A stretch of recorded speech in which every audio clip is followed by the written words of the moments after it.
Hello there, garden lovers.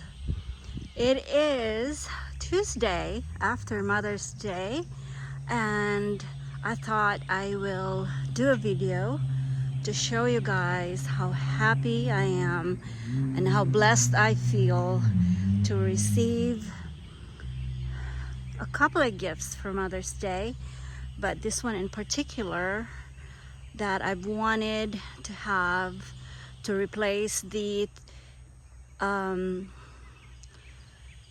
Eugenia statuary topiary that was in there. So I actually put Eugenia topiary where the tree is for 2 years, and it's I know it was only like $35 from Walmart, but I feel bad that I have to replace it every year because it's not hardy in my zone. So I've been wanting like a permanent solution for that space in the middle of my sunny border there, and I really wanted something special, and what more special than this evergreen for winter interest and as a Mother's Day present from my husband actually. So I am so happy. I am so beyond excited, and I feel so blessed for getting that gift from him, because you know, as my late father-in-law would say to my mother-in-law, "You're not my mother." But he was very kind enough to thought of me and gave me something that I would treasure for the rest of my life. So there it is. And let me go around and look how beautiful they are with the Verbena bonariensis. It's actually stormy right now in the southeastern United States, and we've been pounded by rain for a couple of days now. Not that I'm complaining, because at least like right now there's sunshine, which, you know, the plant makes the plants make the plants really happy, because they need water, but they also need sunshine for chlorophyll production. And so it's a win-win for my plants, for the plants. And but let me take you around and show you the other side. It looks kind of crooked on the other side, but I had a couple of options at the nursery, actually from Pike Nurseries, and one option is a straight up and down, or this one that was kind of leaning a little bit. I actually wanted that to lean, so it's, you know, it looks more interesting than, I mean, don't get me wrong, the one that was very straight was very beautiful as well, and but this one really captured my attention. Sorry, I hate to step on the bed. But anyway, it's grown by Monrovia, and it's the Himalayan cedar, and I mean, I love it so much. I can't even express how much I love it. But so let me step back. I've also just been cleaning, and I left that pile in there. The white irises in the middle of the bed, because they were actually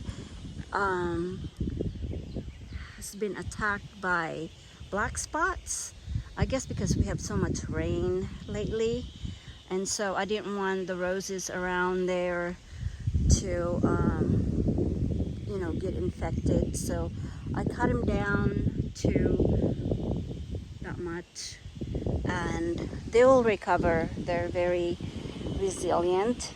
And then there's my volunteer, native, brown-eyed Susan, I guess. Black-eyed Susan, and it's, there goes the dogs chasing the horse.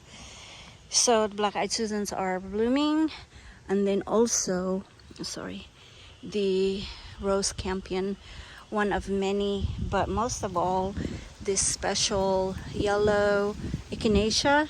And it's this echinacea, I have to look at the tag actually. The leaves are kind of grassy or strappy, so I was happy to get that special, because you know me, I'm a plant person first of all, and so I like unusual plants. And this one I actually got from St. Louis when we visited a family there with my mother-in-law.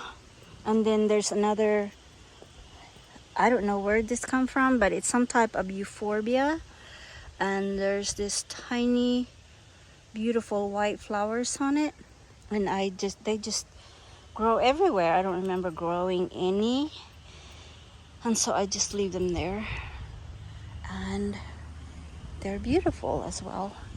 So this is the other side of the sunny border, and the Japanese maple is loving all the rain. And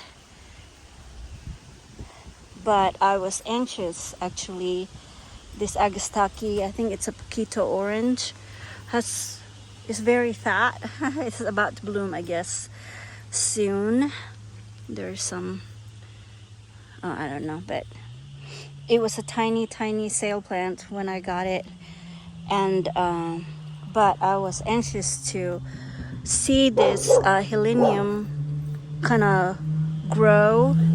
It has doubled or maybe tripled in size. It's a mail order, so it was very tiny, and I can't wait to see that come up tall and bloom.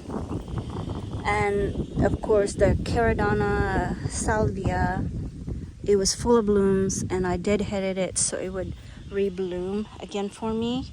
And they were also the mail order, and it's gotten really big, tremendously, 100% doubled in size.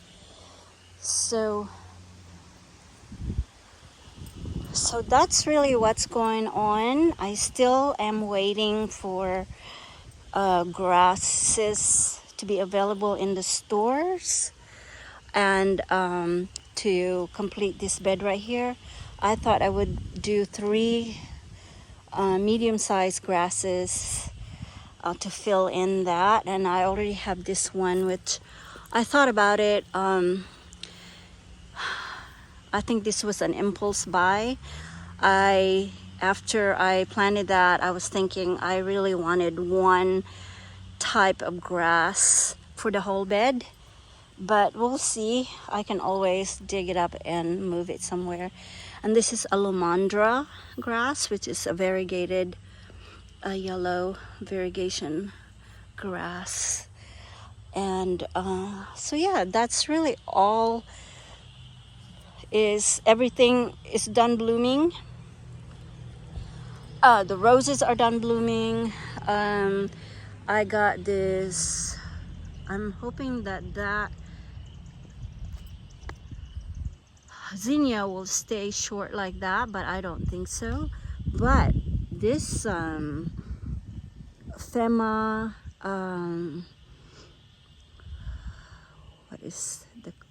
this is a scabiosa. Hold on. So this is the Fema white. So the blue bloomed. I had one bloom from, let's see if you can see it over there. Oh, right here. So that guy bloomed, and he was very tall. So I don't know if you guys are familiar with scabiosa, but low to the ground. I'll show you one in front. It's really short, but this is so nice for flower arranging. It's like, I bet you the blue that bloomed was like, the stem was like 2 feet tall. I'm not kidding. So so this is the Fama white, Fama blue bloomed, and I have another one right here. So they actually took, as you can see, they're still small, like it didn't double in size like the Caradonna sage and the Helenium, but you know, I'll take it. I will see if I can take extra special care for this to bush out a little bit, but at least they're blooming, and you know, I was able to see how it performed, and so I can, you know, acquire more when they're available. They're kind of hard to find in my area. That's why I had to order it from Burpee, of all places. So yeah, I'm really happy with Burpee. Every plants that I order there did really well and doubled it, quadrupled in size after 1 year. And then this one is just a Lowe's sale plant. It's called a leopard bane. So it's gonna bloom all summer long if you keep deadheading it. But so yeah, I just put that in there to kind of take the space in this at the end of the grass bed. And then I also have this blue fescue, and it actually, or maybe it was the other one that bloomed, but there's a tiny bloom. So that was also from the sale rack, and I even thought that it wasn't gonna make it because it was half dead, but I think it was like $2, and it's making it. So so good for this guy. And then on this side, we actually had a little shindig a couple of days ago, so I haven't even been in the garden that much, plus the rain. I also today, one of the local nurseries growers, they're having a plant sale. They usually have a little stand outside of the greenhouse, and they have buy one get one free baskets. I think I'm just gonna dig out some of the soil and leave the basket there because I wanna take this inside in the spring. It's just a begonia. Here's the tag. So if you guys are interested, it's really beautiful. The leaves, the coloration of the leaves. They were orange. I was very tempted with the orange, but I thought I would branch out and get a yellow one. And so yeah, the hostas came out, and Empress Wu got really big. The pulmonaria got really big as well. So I'm really happy from the progress that all the plants have from last year. And I planted a new heuchera with the hostas, and it's this one, and it was from the Timeless series heuchera, and I think this is the timeless. Oh Lord, I know I have a lot of timeless nights. So those are the 2 timeless nights, and then in some other areas as well. It was timeless. Oh my Lord, I can't remember. But it's blooming as well. And look at the color of the leaves, the silvery, with the veining. And forgive my nails, I was planting that tree actually. And then this is the rose campion about to bloom as well. So when the rose campion, it's a biennial, so when that's done blooming, that's actually gonna go away and hopefully will get replaced by some seedlings sometime late in the year. But so yeah, so this grouping right here is gonna change, that picture is gonna change because the rose campion is gonna go away.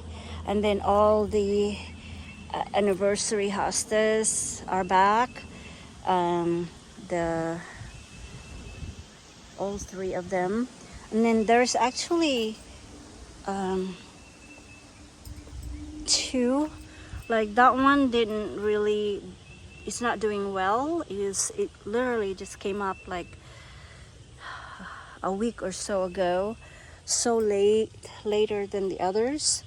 So I don't know, maybe I'll check it out and do some aeration, meaning, you know, punch holes all around it, and maybe that would perk it up a little bit. So yeah, this is the timeless night. It's beautiful flowers, and hopefully pretty soon they would get bigger and touch each other for the contrast that I was looking for. And let me flip you over to the dry shade bed, which the ajuga bloomed earlier and it was beautiful blue. And then I planted that cast iron plant for winter interest that's evergreen, because this whole place here would just grow, you know, it would just be flat with nothing, because the prostrate or the creeping gardenia would be under the leaves. And so I really needed something there in the winter aside from the urn, which speaking of the urn, the heuchera was blooming earlier. The wood fern actually is doing so well. And then the everything, I kind of designed that to be just green. It will contrast with the blue of the urn, which is an estate sale. And then, but I can't wait for the hakone grass to kind of go big and sort of, you know, cover the base of the peaches. And but these guys right here are doing really well. They're almost touching each other. So if, you know, if they would just, especially like this hosta, if it will just get bigger and, you know, take that space between there, and that would be a perfect picture actually with the contrast. And then if the hakone would grow bigger there, then that would really be, you know, I mean, this is just new plantings here as well, so that's why everything is still kind of looking sparse. But, you know, I'm the kind of gardener that, you know, I try to practice patience and give plants room to grow, so I don't have to be digging up and doing double work later on. So yeah, and this Christmas fern that I dug up from my sister-in-law's property is doing well. I actually planted one over there from just our in the ditch by the road, our ditch, so I didn't have to go far. That's from my sister-in-law's, and then that one from our ditch, which is just getting established, and the rain is really helping my plantings, my late plantings. So I'm very thankful for the rain. And then of course the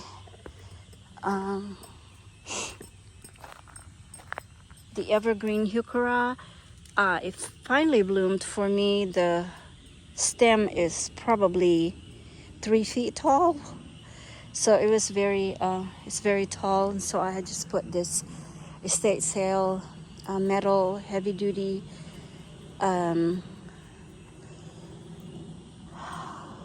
garden art in there to hold the bloom. Of course it didn't work. And then here's the other one.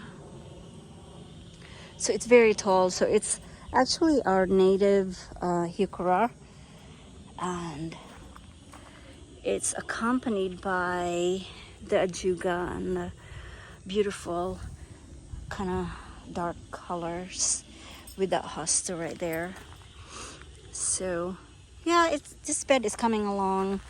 And then this sweetwood roof, I had one last year, and I was about to be sad. I thought it wasn't gonna do well for me, but look how much came up. And pretty soon, it's supposed to be a invasive native, but you know, this is like I said, a dry shade, so I doubt that it will get really crazy. So I'm just glad that a bunch of clumps are popping up, and so pretty soon maybe they will really get together and fill in the gaps at the foot of the cast iron plant. So yeah, that is really all. I want to do another video for the butterfly garden, but today it's about the wind is kind of picking up, and so I'm just gonna end the video. And I hope you guys, all the mothers out there, I hope, or even fathers that are, you know, doing the mom role in their family's life, I hope you had a great Mother's Day like I have. And I'll see you again, dear garden lovers, somewhere down the garden path. Bye.